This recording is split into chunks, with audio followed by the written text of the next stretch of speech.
Hello everyone, welcome to yet another day in this the Clown Decade, the decade where things are only going to get worse before they get better. And today we may as well just jump into it. I am covering this video by the Lotus Eaters. Will reform have any relevance in 2029? And the reason is because it's become a bit of a meme from my perspective, because even though I don't follow any of these people like Dan and AA, who obviously are both giving the analysis in this video, end up on my Twitter timeline, and it ends up being, God, some of the worst electoral analysis I think I've seen on the website, and that's some stiff competition, by the way. And so as you can see, it became a meme yesterday, at least for me, to take this particular video's thumbnail and title and effectively repost it over, well, very silly headlines about Keir Starmer and Labour. Whereas this headline suggests Starmer regrets saying that we are now an island of strangers, clearly, even on the rhetorical side, Reform is still firmly the mainstream right-wing party. So to ask if they're going to have any relevance in 2029 is absolutely ridiculous, but it might be one of those journalistic things where the answer's actually yes, and it's all just clickbait, but I've seen these people's analysis on Twitter. I don't quite think that's what they're going for, so let's not waste any more time, let's just get into it. I don't think that Reform alone can win. Okay, I mean, granted, the election is 4 years off or so, the general one, I should say. However, looking at basically all polling and even election results, it's pretty clear that Reform are the front runner when it comes to winning these elections, so I needed to go into detail here. Because the Tories will take enough votes from them to split the vote. Sorry, but the Tories are headed by one of the most useless leaders they could have voted for. Kemi Badenoch is far worse than I think anyone was expecting. The only person I've seen who, unironically, for some reason, has gone back to Badenoch thinking she's base for some reason is Northern Variant, or Pete North, who, if you follow this channel, and especially me on Twitter, you will know I think is one of the stupidest people on the platform, who has basically said recently that Kemi Badenoch is actually probably worth listening to because she's thinking of reviewing the ECHR. Not necessarily leaving it, only promising to leave it if they find that effectively it's a net bad. Again, this is still to the left of Reform, who are just leave it no matter what. Which is effectively Dominic Cummings' position as well, by the way, which leads me to believe it's probably the right thing to do. But aside from that, you've got, Robert Jenrick, Katie Lamb, and maybe Nick Timothy, a couple of others as well, who are on the base side of the party. And again, you know, Robert Jenrick's good with his social media campaigns.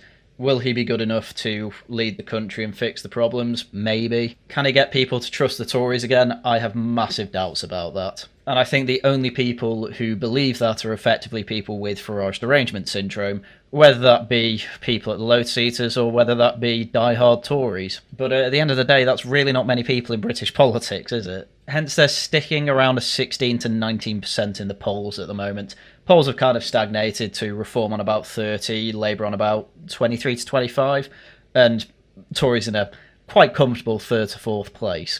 It's not good for them. It's dire, in fact, and I can't see them recovering. But after all, stranger things have happened. In too many. Are you sure? Because the illusion of Reform has been broken. Do you remember the Peter Hitchens argument just before the general election, which is a vote for Reform is a wasted vote? Yes.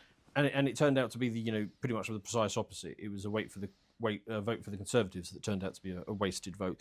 Well, this is the other funny thing about it. Obviously, AA was the head of 0 seats in Britain, which was not a campaign that I was all for at the time. I was basically check out your Reform candidate, check out your Tory candidate. Well, the Tory one was the more important part there. Vote for Tory if they're based, vote for Reform if they're not. That probably would have ended up with about 70-odd seats for the Tories, possibly more than that, actually, let's be fair. But ultimately, it was pretty much a wash with a lot of the right, this particular election. Everyone knew Labour was going to win, so the more important thing was send a message. Base Tories, you can stay. Otherwise, we're taking our chance with Reform. And yeah, it turns out Pete Hitchens was kind of right.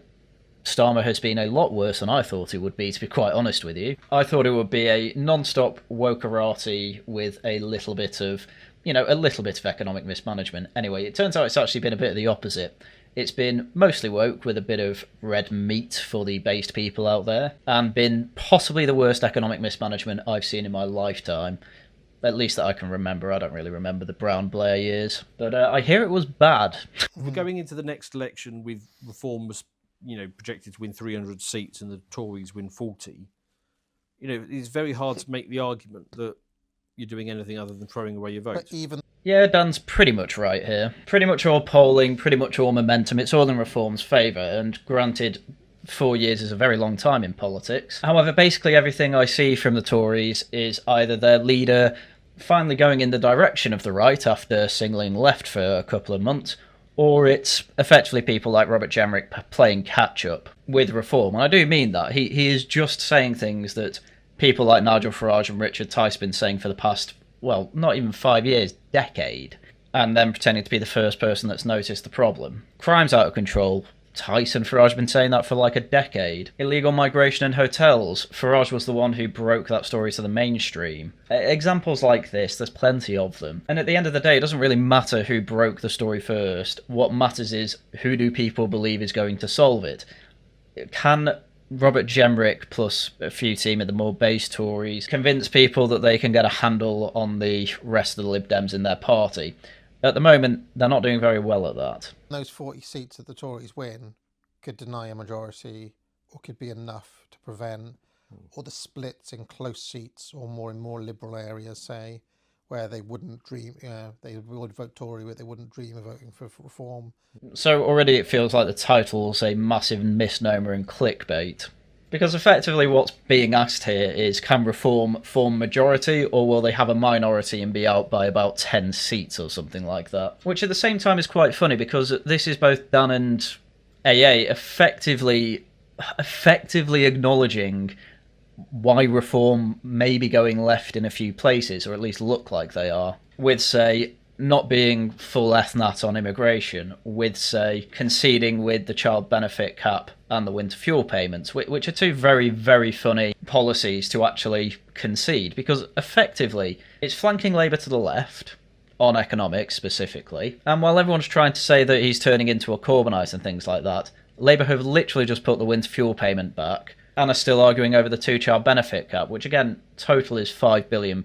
You know, it's chump change for the Treasury. And not only that, but the whole idea is that they pay for it by not allowing any illegal migrants into hotels, which saves about 4 billion, sometimes 6 billion, depending what numbers you believe. So it is actually fully costed by their plan, funnily enough. But it made the whole political establishment panic, made the Tories basically look like they're Thatcherites, despite the fact that they have delivered one of the worst economic outcomes we have seen for some years. Okay, you can blame COVID and 2008 for that to some degree, but there is absolutely no doubt they made terrible economic decisions, and it forces Labour to go left on it, while at the same time paying for everything else and, well, effectively put the economy in a worse state. Or because they've decided to buy up a load of hotels so that they can effectively say, see, we're not putting them in hotels anymore because we brought the hotels and we're now calling them asylum accommodation. It's stuff that everyone can see through. It is stuff that is causing them to stay sky high in the polls, especially compared to other parties. And honestly, I can see the momentum only going one way here, despite the odd gaffe that they have. Obviously, I've had people ask me about the Dan Bull thing. Yeah, obviously saying immigration is the lifeblood of the country is stupid. However, it was within the context of integration. I know a lot of people who've integrated. Dr. David Bull will know an awful lot of people who have integrated. And he made it very clear that it's got to be very selective immigration and only people who integrate can stay. At the end of the day, that's policy that we want. I don't really care that he had a stupid NPC gaffe. It's not helpful, but at the end of the day, how many people even saw that ITV clip? The answer, basically only Twitter. You will get these scenarios, whereas together it would be a clean sweep. It would be a reverse of Labour's map now. What's Labour's majority, like 400 and odd? Yeah, well, it's something crazy like right? that. I mean, it would just be that in reverse, because the reason the 0 seats happen is mainly because of Reform. So yeah, I'm pretty much landing on the title was clickbait. And honestly, this analysis seems quite different to the typical analysis I see from both these people on Twitter. This isn't that bad. I've not heard you speak about Rupert Lowe that much. No. Now, despite everything we've said about, let's stop worrying about party politics and just try and influence the narrative. Still, parties can be quite effective in doing that. And if the Conservatives and Reform merge, there is a role for an insurgent right-wing party which he could occupy. Yeah, it's hard to say what Rupert Lowe is going to do, to be honest. I mean, I cannot see Tories and Reform merging whatsoever. They've made it very, very clear that is not happening. And in fact, there's pretty open rumours that when it comes to conference season, which is coming up in the autumn, Reform may have some rather large announcements to make about defections, possibly some MPs. The favourite, obviously, at the moment is Suella Braverman, given that her husband is joined Reform and has been pro-Reform for quite some time. Obviously, the dinner table there will be largely, when are you joining Reform, I would imagine. And also with her own personal political brand at the moment, Suella Braverman's barely calling herself a Tory. She doesn't have any sort of Tory marketing in any of her social media videos or anything like that. It's being signalled at the very least. And that's the most they will merge. The most they will merge is Reform will take 30 or so Tory MPs and the rest will split off to either Labour or the Lib Dems and possibly one or two to Greens. Yes, I do mean that. So if you call that a merge, fair enough, but it's really just a disintegration of the party. But I think that's quite unlikely, to be honest, and either way, when it comes to Rupert Lowe, there's there's a chance he will join the Tories. AA's been saying on Twitter that he could even lead them. That's just not happening. Or he's going to join Ben Habib's party, which Ben Habib's at least signalling, when he's asked about Rupert Lowe, oh, I'm not getting into that, etc., etc. But you should take that as good news, which is all but signalling that Rupert Lowe is going to be involved somehow. Obviously, it's called the Integrity Party at the moment, but from what I understand, that name is going to be changed. But I am genuinely of the opinion that it is going to be a total flop and effectively be memed by pretty much everyone who, hasn't put all their chips behind Rupert Lowe. The reasons I say this is because, effectively, Rupert Lowe got kicked out of the party partially because of some complaints of it needs to be professionalised, democratised, and they need a proper policy platform. What Rupert Lowe's whole political brand at the moment is effectively NPC, anti-immigration, anti-Islam, signalling effectively. Now, I'm not going to complain that he's trying to do some useful things, obviously, like the grooming gang inquiry, which he's got 500,000 for, has a few MPs supporting it, obviously cross-party, and I can't see any further work being done on that, though these things take time, so I'm not saying he's scammed people. But when it comes to defending why he's specifically going after the Pakistani grooming gangs, he doesn't typically do a good job of defending it. I'm thinking the Emily Maitlis thing, which, sure, she's absolutely stupid to claim he's racist and trying to scam people out of money for it. I think he genuinely does have good intentions there. But his defence is effectively, but these were Pakistani men specifically targeting white girls. Trying to push that towards Emily Maitlis is absolutely pointless. It's not the way to do it, because she's just going to effectively keep calling you racist for that. The actual way that you defend it is effectively to say, this was covered up for multiple years and is still covered up in some places for multiple years, and justice is still not being served to these women, whereas you get relatively swift justice for other rings that don't involve, Pakistani Muslims, effectively. Majority Pakistani, it should be said. But he can't do that, and I think he can't do that because he doesn't really understand the full argument of the situation. As I say, he's a bit more of an NPC when it comes to that. And also, the other funny thing about that is that most people's best defence for it was that, doing an inquiry like this won't get you anywhere because you can't compel witnesses to testify, so it's basically going to go nowhere. The actual reason to do it was to try and keep it in the headlines. That's not happened at all. So yeah, I hate to say it at this point, but Rupert Lowe is basically a meme, and even that's only to people that really know him.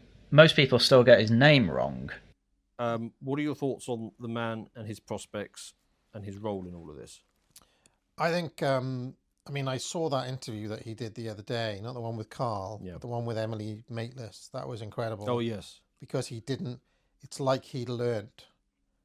He didn't fall into any of the old... Again, and that is our sphere's thing, which is, no, you don't apologise, you just don't care. Yeah, it's fine to not care being called a racist. I've got no issue with that. The problem is you actually have to defend what you're doing properly. And if you're talking about the grooming gangs and you do not talk about the cover-up, you are doing it completely wrong. The whole point is that you are supposed to be saying, basically the entire establishment as it exists was covering this up, and that is horrific, and these people need to be deported. The Pakistani criminals, obviously people within the system, if they're not foreign, just go to jail. And this is what I mean by a bit of a meme. It's all vibes-based. It's entirely vibes-based. Rupert Lowe's entire support from the online right is all about vibes. And, I don't have a problem with his politics. I just think his political instincts are pretty horrendous. I agree with something like 95% of his politics. I do like the guy's politics, but I do not think the guy is a good political actor. Hence, he's ended up effectively alone in the wilderness, and what's he going to do? Start a new party? They might get some Musk money. All that's going to prove is that money means nothing in politics, which is already proven by the fact that Reform got the third most donations in Q1 with about 1.2 million or something like that. Labour and Tories got about 3, yet who's absolutely dominating the polls at the moment? Money's important, but at some point you just get diminishing returns. It's years and years of training. Match experience, you could say, through hundreds and hundreds of internet fights that, all of us did them years ago. You know what I mean?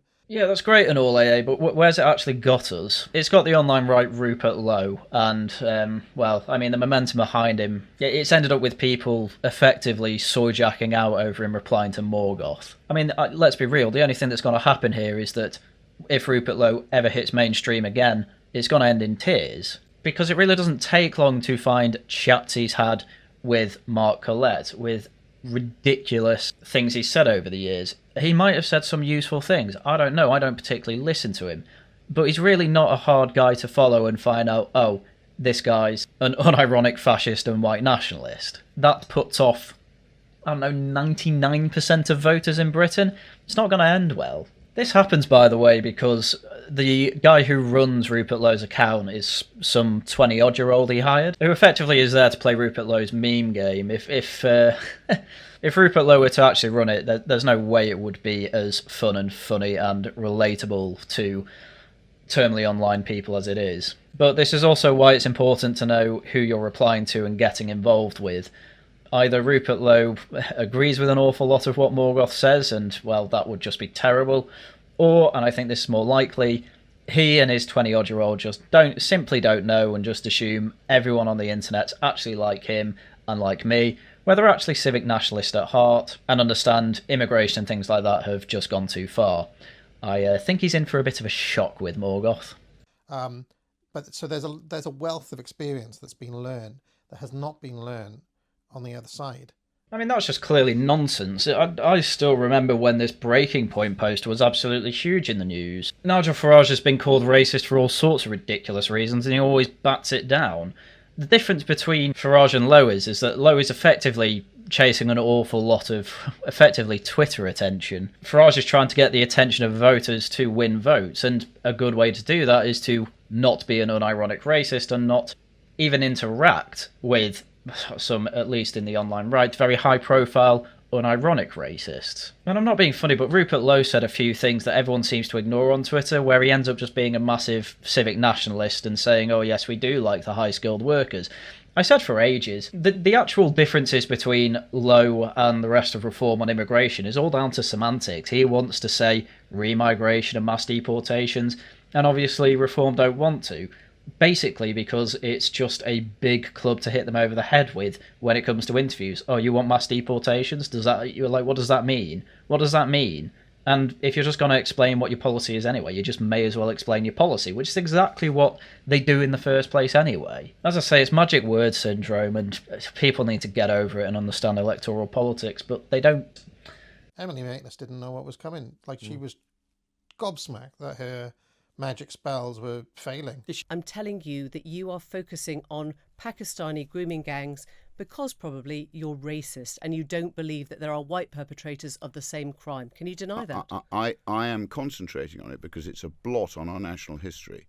Isn't any grooming a blot on our history? It has not been properly dealt with. Isn't any grooming a blot on our history? Why don't you talk about anyone else? My grooming gang. Obviously, that's just one clip from near the end of the whole section on grooming gangs. She's not particularly gobsmacked there because her magic spell isn't working. I think in her head it actually is working. To her, it's, oh, he can't answer my questions, this is great. I think she's gobsmacked that he's just ignoring the question and effectively powering through his point, which isn't necessarily a bad point. It is a blot on our national history, sorry. But again, he's only going so far as to say it's not been properly dealt with. Okay, partially true. You need to really hammer home that it was covered up, though. That's the main difference here that you need to get into. And to be honest, it's the part that mostly matters. Obviously, it doesn't matter what race was committing this crime. What matters is that it was covered up for 4 decades or more. Even Dominic Cummings yesterday was saying quite openly that he literally saw people covering this stuff up. Why didn't he do anything about it? Because he got kicked out after less than a year of being in charge. Let's be fair to him, but to try and say that Emily Maitlis was gobsmacked because Rupert Lowe was effectively not caring that she called him a racist, that's not quite what happened. What she's gobsmacked there for is because he is just ignoring her question and point. Because that is actually, typically, you don't have politicians completely ignoring the question, you usually have them obfuscating. Rupert Lowe just gave up listening to her. Which, to be fair to him, I don't blame him for. She said the word, and it didn't work. Yeah, the magic word doesn't work anymore. I'm afraid to some extent it still does. We're not quite out of the woods with the old system yet. It's certainly in crisis and panicking, but yeah, the magic words still work in Emily Maitlis's head, hence she keeps doing it. Rupert Lowe could be there almost as a kind of... he could represent something like the rightmost voice in the system, something like that, gravitationally pulling it even more in that direction. He might do it on certain topics he's good at for 3 years. I don't think he's going to get voted in again. It depends how appreciated he actually is in Great Yarmouth, or if Great Yarmouth would rather have, the more team players within Reform to help them form that government. Completely depends on that. I couldn't say. I don't live in Great Yarmouth. The constituents certainly do like Rupert Lowe, though. There's no doubt about that. But ultimately, all I'm reminded of is plenty of people who, UKIP, BNP, obviously, as well.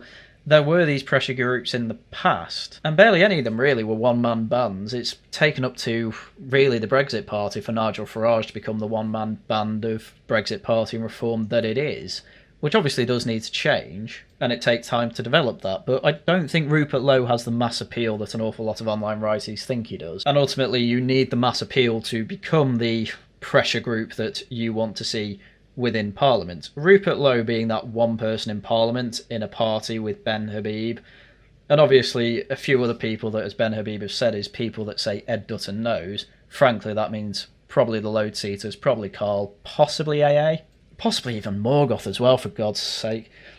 I can only see it ending in tears, I'm afraid to say. And I am afraid to say, because a lot of these people could be useful, but they've fallen down these ridiculous rabbit holes that get you absolutely nowhere. And unfortunately, they've pulled Lowe along with them. Everything would probably be dandy if they didn't do that to Lowe, but the man followed Twitter circles, and Twitter, frankly, isn't real life. How do I know? Because I have a foot in each court. I know what X is like, I know what real life is like, and frankly, the only time X has any sort of influence in the real world is if the, left-wing media pick up on something. Why has Robert Jenrick done so well? Because he absolutely irritates the socks off the mainstream media with the fare dodging with the London Underground, the graffiti. However, obviously he's done other things, such as the Attorney General only representing Britain's enemies. That's not really been picked up by the mainstream, so it doesn't quite hit as hard as the Transport for London criticisms did. It's how this all works. Ultimately, we're still reliant on the mainstream media losing the plot and not knowing what to do about something. When it comes to Rupert Lowe, yeah, they're going to keep calling him racist, I'm afraid, and like it or not, it's probably going to have more of an effect on him than it would, say, Nigel Farage. And frankly, the man's not the greatest at arguing, especially if he's not got a script on hand. Again, I want to make it clear, I like Rupert Lowe's politics, but he really does have the political instincts of a wet lettuce. I'm afraid to say, because he is talented and has good politics, but they're not the right type of talents to win at politics. And trying to, put pressure on the new reformed Tories if and when that happens. I saw Mogg was talking about that happening again. Jenrick has talked about it happening. Farage has been coy, but of course he would be because he holds a lot of cards and he's the man they need to convince. But I think it will inevitably happen. They just have to get the timing right. Again, if all AA means here is some of the more base Tories move over to Reform, yeah, I can see that happening with some of them. I think Reform will be very picky about it, though. But a full-on merger, no, it's not happening. It's much more of a Tory disintegration, where effectively the only ones left will effectively just be blue Lib Dems. When it does, they then, if they're going to do the sweep, they then have to find a way of having an answer to the Dark Lord playbook, basically, which is Starmer's absolutely smashing at the minute. This obsession with Tony Blair is something I just will never get about AA. Obviously, he has influence in the Labour Party, but, one of two things happens when it comes to Tony Blair's influence. Let's say when it comes to digital IDs, or the whole use Albania as a third country to process asylum seekers, or, of course, sound a bit Enoch Powell Starmer. So just to address all three of them, digital IDs are just a horrible idea, so that's category one of the Dark Lord plans. It's just a completely horrible policy. If it's decent policy, like using the Balkans as a processing place for asylum seekers, well, Albania said we're not doing it with Britain, so it's a plan that falls flat. Or three, we're making assumptions here, but, Keir Starmer, you should sound a bit Enoch Powell. Well, as you saw from the first screenshot I had from Twitter, Starmer's rolling back on it, so it's something that's too far for the average Labour member to actually want. So assuming any of this was actually Tony Blair's influence, and I'm sure there was some influence from Tony Blair there, it's either being fully rejected, or if it's not rejected, it's possibly the worst policy ever. That is at best popular with about half the voters in the UK, so yeah, I really don't think they need to worry too much about the Dark Lord, as you keep calling him. Let's just pretend, right, the Starmer continues for the next 4 years. So based posting, yeah, being more and more hardcore, coming out with more and more of these. Plus the advantage that because he's a Labour Prime Minister, when he does something, it actually happens. Yeah. It just has to be asked, have you been concentrating on what happens, or do you just base everything off vibes and rhetoric? It's kind of amazing. The whole problem with the Tories is that they will say one thing and do another. That's exactly what Labour have been doing. Alright, granted, this video is from last week and the examples I'm about to bring out the top of my head are from this week, but there's still examples of Labour going back on their base stuff in the past. Obviously, the base posting about Island of Strangers, walked back on. Oh, we're not going to put asylum seekers in hotels anymore. Why? How aren't they doing that? Oh, because they're just buying the hotels. Oh, the defence budget's going up at least. Oh, 30 billion of that's going straight to Mauritius to stop their taxing. Or income tax of 80% of their residents, whatever. But just what based posting are you talking about? They say the odd thing that sounds like they're against immigration. Well, immigration's still going up. There's more boats than ever still coming over. I did a whole stream about Farage derangement syndrome, and it's this type of thing that is Farage derangement syndrome, pretending that Farage is saying absolutely nothing based, and that the only people saying based things now are people like Robert Jenrick, and the odd time Keir Starmer says something based. If you look at results, what Keir Starmer is doing is releasing a load of violent criminals and locking up people who have an emotional outburst about kids being stabbed in Southport. Reality of the situation, that is what is happening. Let's not pretend that Keir Starmer is based in any way just because one speech every 4 months he comes out with has maybe a baseline in it that sounds a bit like Enoch Powell and makes the entirety of the left go nuts. Because at the end of the day, he always walks it back. There is no base Starmer, there's no Dark Lord being actually based behind the scenes. It's all cope. At the very least, while I don't think Robert Jenrick's fully sincere about the social media posts he makes and things like that, at the very least he's consistent on it and doesn't walk it back.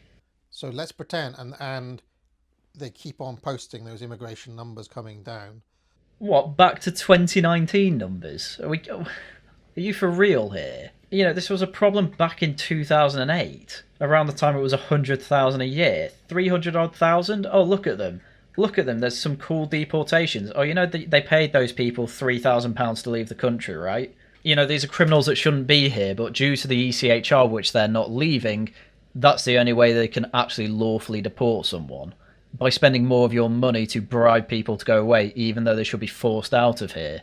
Base Starmer, what are you talking about? So that by 2029, it's gone down, it's back to Blair level, say, or even lower.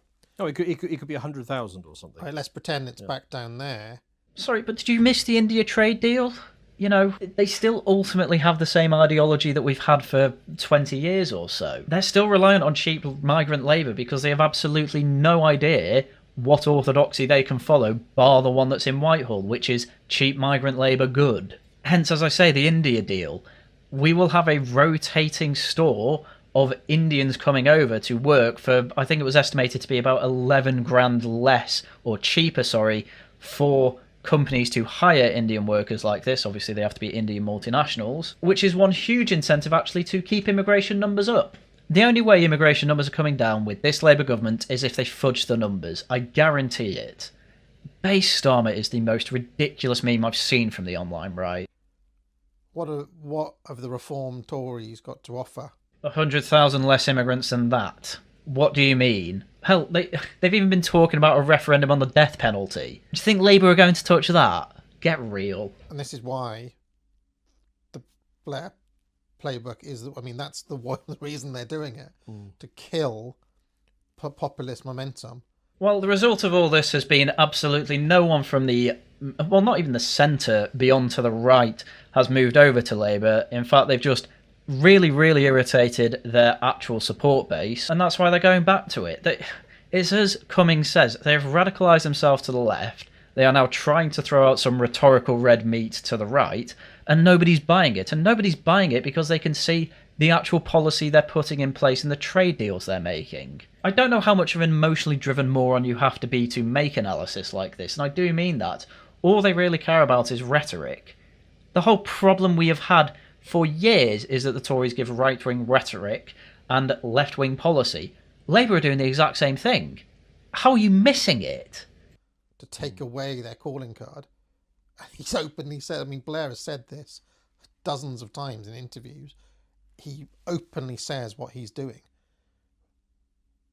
So that is what Reform and the Tories need to be thinking about right now. I'm not going to lie here, I really don't think they have to think much of yesterday's man who as I say, 3 categories his plans go in. Worst policy ever, that at best half people in the country want.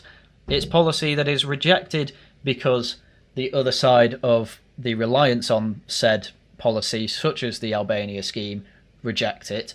Or 3, it's stuff that the core Labour vote really don't want and they end up rolling it back. Realistically, I'm on the Cummings side of things. Basically, everyone's just useless and they're all panicking in the Labour Party and in Whitehall, and even in the Tories, though at least there are some semi-useful people in the Tories still. But it is a vast minority of them. So Reform, having made some mistakes on the way here, can make these mistakes, because at the end of the day, they don't have a record to defend that is absolutely horrendous. The Tories, as they still stand, pretty much still defend their record. Labour, what's their record? Oh, the Tories' record, but they wanted it even worse. And now they have to stand on, 100,000 people losing their jobs. Mauritius being able to cut their taxes because they are siphoning money from you. Immigration coming down naturally like it always was, but they're probably still going to somehow make it worse due to things like the India deal. Can you just concentrate on what's actually going on rather than talking about the once a month based and red-pilled statement from Starmer that you then attribute entirely to Blair? Because, as I say, Blair's either being completely ignored or his plans get scuppered. That's the only 2 things that seem to happen. And I just don't see any evidence that anybody working for them is switched on enough to be thinking like this. Again, to be absolutely fair, this clip is from after this Brokenomics was released, but I'm still showing it. But as the gentleman in the front row said, how can you look British people in the eyes and say, make the sacrifices, when there's infinite money, apparently, for citizens of foreign countries, whether it's people coming across in small boats, asylum hotels at $5 billion a year, $15 billion a year in foreign aid, or the Chagos Islands, to cede sovereign territory and then rent it back at the cost of $30 billion. And by the way, that's funded...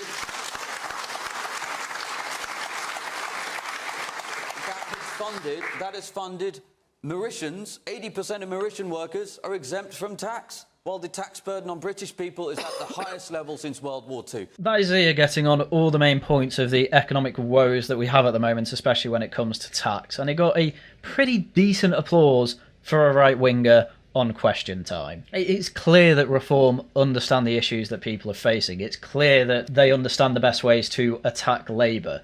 I can only assume you're blind to what's going on if you're making analysis like this, because this exact type of thing has been said by Reform for months, but all they concentrate on is the odd Stephen Edgington interview, the odd interview that has a bit of a gaffe in it, when in reality this is probably about, I don't know, 0.5% of all of their output, if that, ignoring all the good things they say, ignoring all the problems they do point out with immigration, with the economy and things like that, with the way Labour is failing people. Just completely ignored. And if you're ignoring all these sides of the story, at the end of the day, you're going to have bad analysis. Here's the bad analysis. I know that a whole bunch of the staffers watch us, because every so often one of them will get in touch and, you know, say as much. And actually, Nigel Farage gave a speech the other day, which was basically all of our talking points for the last 6 months. Not sure which speech he means, but it'll be the same talking points Farage has been saying for 20 years anyway. I'm sure some Reform staffers do watch Lotus Eaters. I'm sure some of the staffers are aware of people like Carl. You got to bear in mind when they're getting in touch with things like that, they will be polite. You know, they're not going to get in touch to say, yeah, most of your stuff's bad, but you did have 1 or 2 good points. Which, to be fair, is pretty much my analysis on this particular analysis and video. So I'd say bear that in mind. It's just I have no reason to be polite. Obviously, what happened is he said to a staffer, I need to give a speech and sound based. You know, what is it that I should do? And the staffer has been watching us, and so he just wrote down everything we've been talking about. Yeah, again, I'm not entirely sure specifically which speech this was. But again, I follow Reform and Farage pretty closely, and I do listen to pretty much all the speeches. Again, it's just things he's been saying for years anyway. It's just reiterating what his policy already was.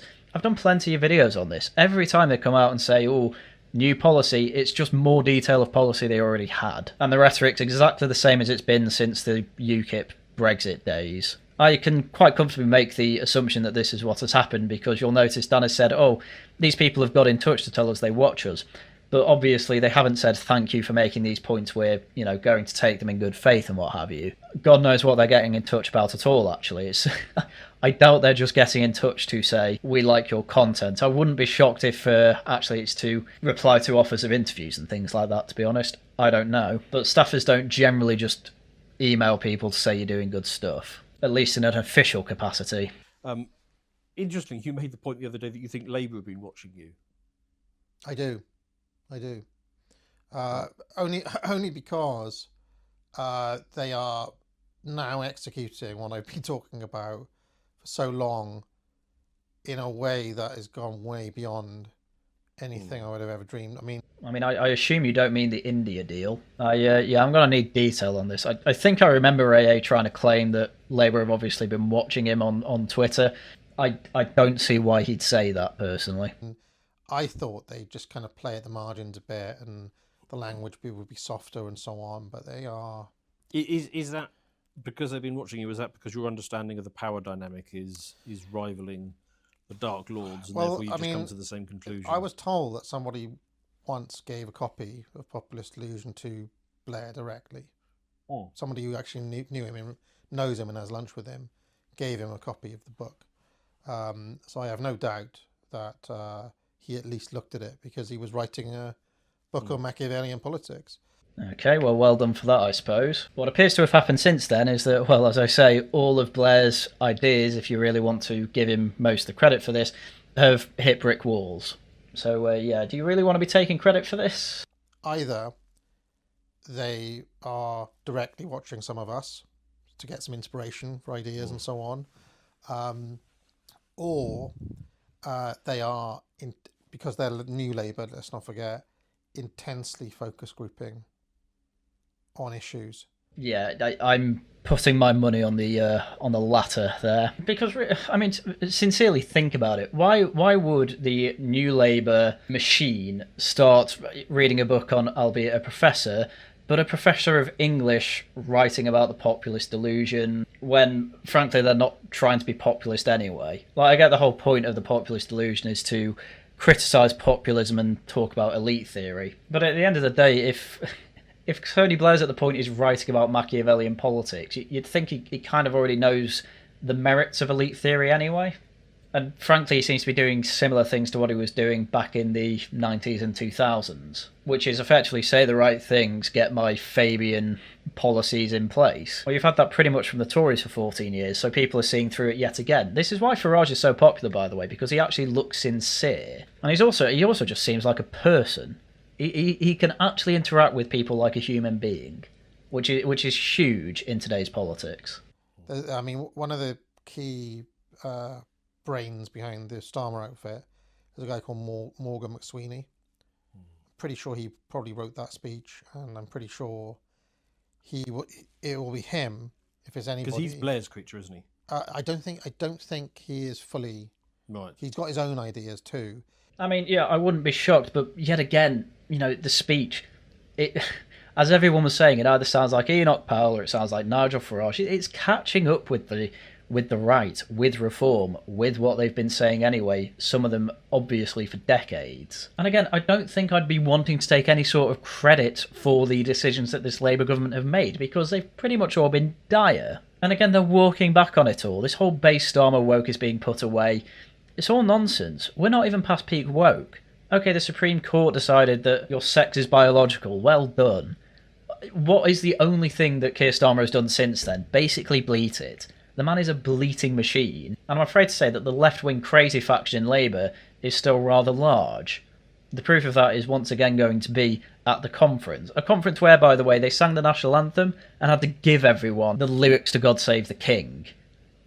Yeah, totally base and red-pilled party, that. He's more like a kind of, like a Dominic Cummings, someone like that. Like a kind of a Labour version of that. Oh, okay. Yeah, it's pretty accurate. He is pretty much a poor man's Dominic Cummings. And Cummings was talking about him in the Sky interview as well, effectively saying Morgan McSweeney is now going to be realising effectively that Cummings was right, and that effectively every government action is completely in the stranglehold of Whitehall, who will effectively give everyone 3 absolutely mental decisions and say, well, pick one of the 3 mental decisions and that's it. Whereas Cummings obviously was trying to fight back at that, saying, no, we can obviously just leave the ECHR, whereas obviously a lot of Whitehall would say, no, you can't, international law. But largely I think McSweeney is still on the side of, well, international law matters, he just wants it reformed. He's been talking around these sorts of things.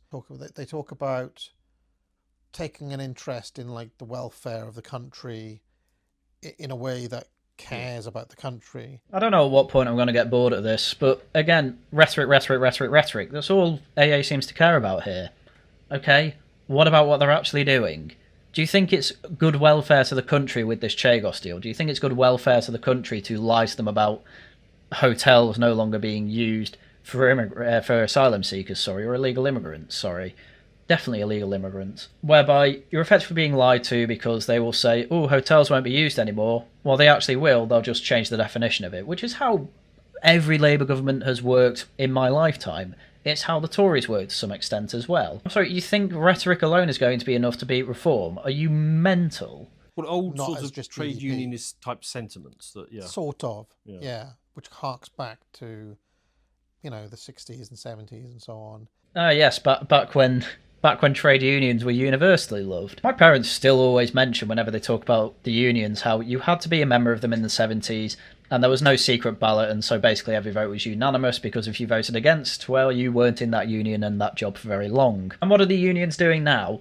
They get a pay rise more than anyone else and they're still striking. It's not good enough. It's never going to be good enough for them.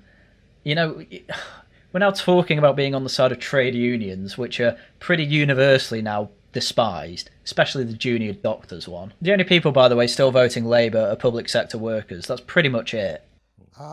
But doing it in a way that merges it somehow with the new Labour thing. I can't think of a more mangled chimera of just death and destruction of the country. The 2 worst things to happen to the country, the 2 most effectively communist things, let's be real, New Labour plus the trade unions actually getting what they want. Apparently this is going to flank reform from the right.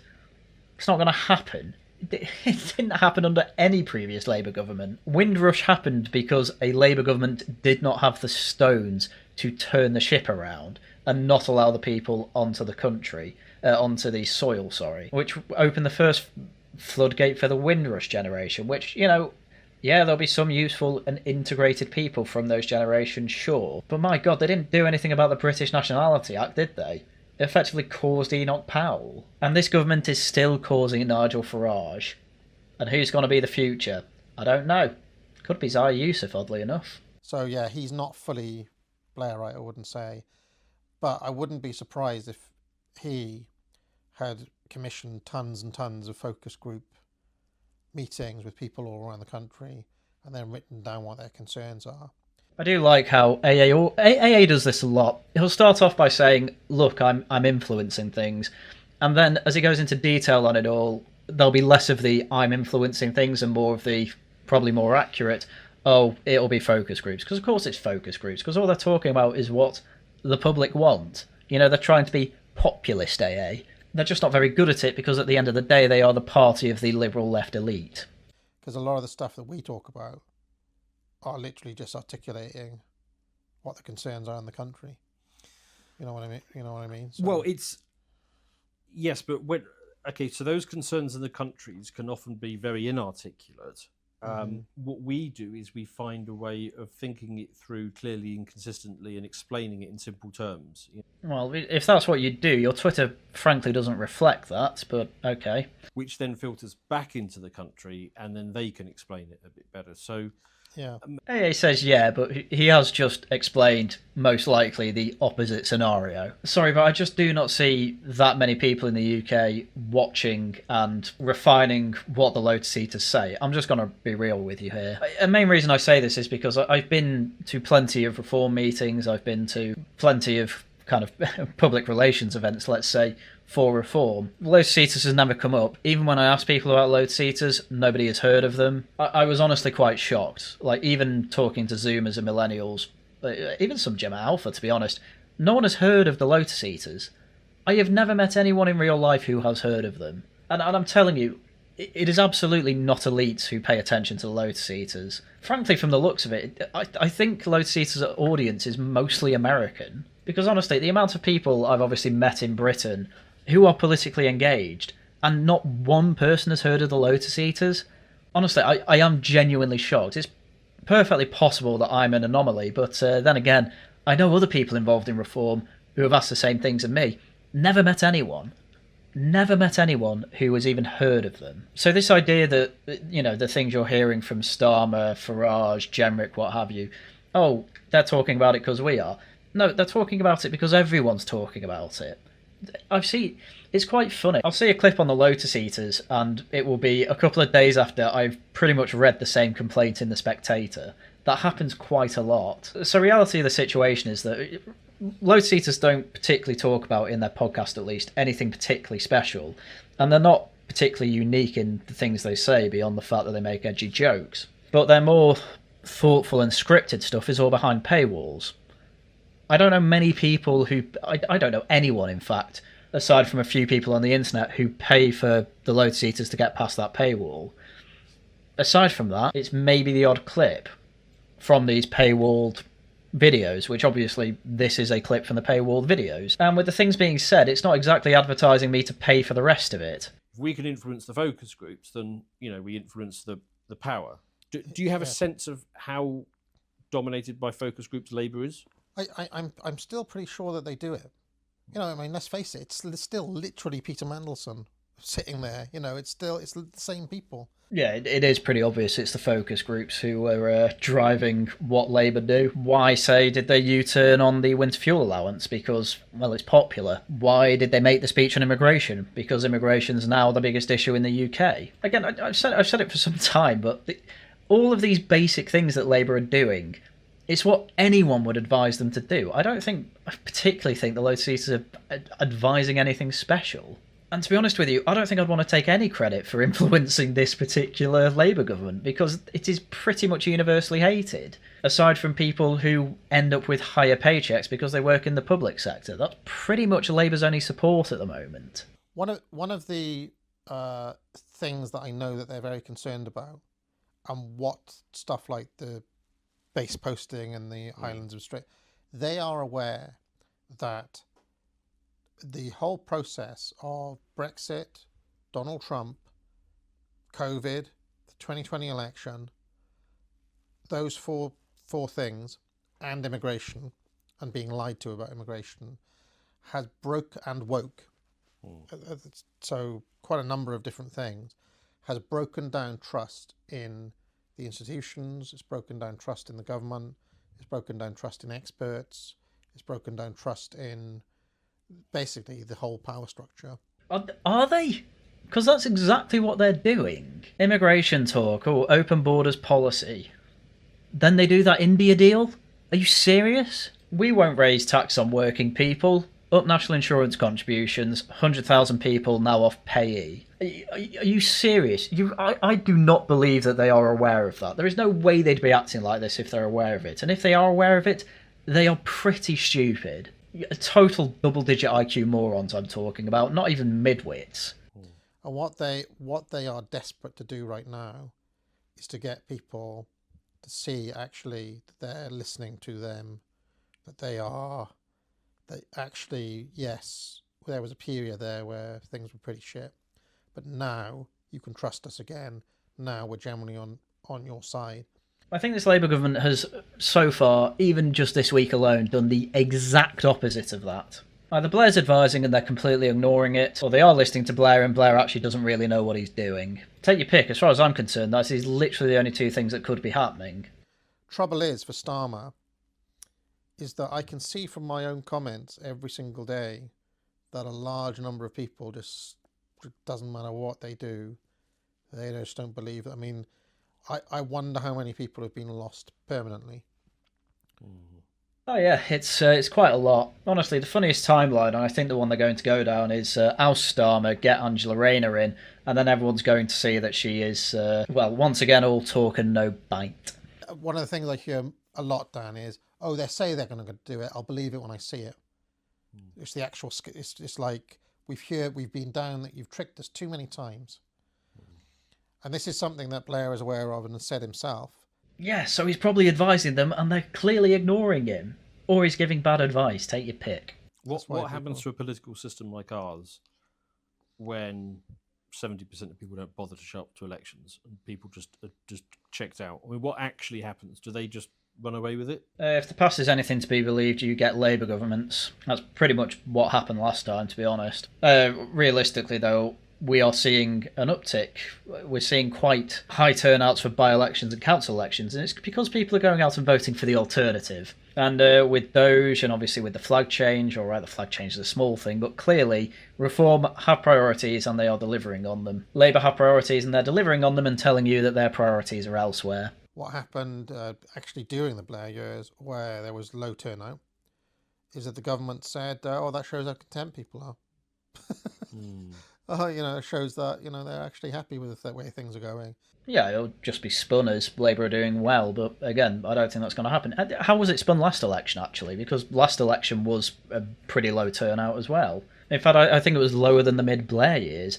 It was effectively, oh, look, people are desperate for change, and everyone knew that it was a massive, massive majority that was effectively on, legs of jelly. Well, unless... the other angle is the whole David Betts Civil War thing. And what's different about now is that there are actually two protagonists who would quite like a fight. There's the English working class who feel so shit on that I don't think they're going to start something, but they might be up for that fight. They might respond, yeah. To some extent, yeah, that was part of the reaction to Southport. At the same time, though, it's kind of a question of, how many people were effectively rioting for political reasons, say the ones who attacked the police, versus the ones that were effectively just rioting because it was opportunistic, i.e. the ones nicking a load of Greggs sausage rolls. It's a difficult question, and I think there's a risk that it's going to turn into a bit like when it was the communist versus fascist back in the 30s, Battle of Cable Street type thing, where basically most normal people were still voting for Labour and Tories, and then it was just a few extremists having it out. I think today it's very different to that, but it does make me wonder, is it going to be a majority of Brits that stand up, for lack of a better term, or is it going to be a minority while the rest still try and vote their way out of it? Hard to say. Oh, sorry, I might as well just throw it out here. I really hate class analysis, I think it's basically pointless at this point. The working class is not a monolith, the middle class isn't a monolith, you get quite a bit of cross-pollination, let's say. Class doesn't really indicate who, say, you vote for anymore, so I don't see how you can call them a political monolith. What is, more so these days, is university education or not, and age. And you've also got the growing Islamic population as well, who we know are armed. We know their mosques are full of weapons. Police said as much during the Southport protests. Yeah, that's pretty much true. Now that's going to be where the battle lines are going to be quite interesting. I am convinced there are going to be white Antifa types who join the Islamists, and obviously white Muslim converts versus, well, Sikhs, and among with other races of people who effectively, well, are more integrated, let's say. It's going to be the most diverse race war I think we've ever seen. I don't know what, but something could trigger a proper clash. And that wasn't the situation in the Blair years. Yeah, well, carrying on with Labour policy ruined the country because of the rapid demographic changes. And then obviously this Labour government aren't really doing much to try and reverse it. This is kind of the point, well, part of the point of reform's net zero. You know, the net zero is the very top of what they will accept, meaning odds are it's going to be below that. And that could also be partly informing government thinking right now. Maybe Southport scared them. Oh, Southport absolutely scared them, but they're also probably more scared, in fact, of losing their vote. Whitehall don't care, obviously. Actually, no, Whitehall do care to some extent, I should say, because Reform get in there, you're probably going to see a completely different way and complete reform of the system from top to bottom, or at least there's more of a chance of that than if Labour stay. So there's definitely Whitehall interest in keeping Labour in power, because effectively they are just a vessel to make it look like, obviously, democracy is still working. And the illusion is key, and the illusion's broken once again, and basically nobody trusts Labour. I.e., maybe we could genuinely lose control here. So you're getting a very big law and order push from Well, and Labour. David Betts being a senior advisor to government. I mean, maybe he actually finally got his meeting and they actually listened to him. Maybe. 2.4% rise in justice and police funding at the spending review? Yeah, I don't think so. They're releasing domestic abusers back into the wild. It's not exactly like they're the party of law and order, and they are definitely not doing things that show they're strong on law and order. They're talking about making prisons, but they'll do nothing to the planning system to make that actually happen for the next few years. It'll take a decade. I'm personally more sceptical about the prospect of genuine, sustained civil conflict. You know, I mean, people talked about the Troubles in Northern Ireland or something like that. I just don't believe that people are uncomfortable enough yet. Well, I certainly agree with Academic Agent on that. I think an awful lot of people saying civil war is coming are effectively the type of people that effectively want an excuse to get involved in something like that. And yeah, as I say, I'm totally with AA on that. Probably not at the point where you have sustained conflicts. I think they're all going to be largely still quite localised. A lot like Southport was. And then obviously in a few other areas, and then, you know, it literally dies overnight. And obviously you had the regime all come out with their photo opportunities of these massive anti-racist riots, protests and what have you, with 5 guys who just went for a pint with a British flag being the, well, this is what the far right are.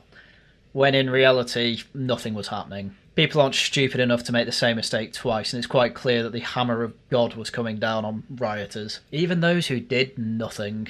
Anyway, I think that will cover it for today's video. Plenty to talk about and wrap your heads around there. And given that I was making the title of this video a meme, I thought it was only polite of me to go through it. And I'll give them this, that was much less painful than going through anything from Navarro or Politics Joe, so well done for that. Still, the analysis is quite a bit off from my perspective of things. And there's no polite way of putting this. Frankly, they overestimate their own popularity and their own influence. I'm not saying they have none, I am saying that it will pretty much all be a lightning rod towards Rupert Lowe, who frankly I don't think is getting anywhere. Sorry if that disappoints you, but you know, I'm here for hard facts. Right, with that, that's everything I had for you for today. Laughing at the Guardian, of course, is tonight at 8 PM, so do come along to that. No Tosh News next week, we're pushing it back a week, and then obviously, hopefully, we'll have some Nautica next week as well, and this time round my internet won't conk out. Videos out as and when I can make them, of course. And then if you do enjoy what I do on this channel, please do subscribe, leave a like, leave a comment. Great way to help me out in the algorithm. And if you can spare a little bit of change, do become a channel member, leave a super chat or super thanks in any video that I make or stream that I do. Right, with that, that's everything I had for you for today. Once again, thank you very much for watching, and until next time, goodbye.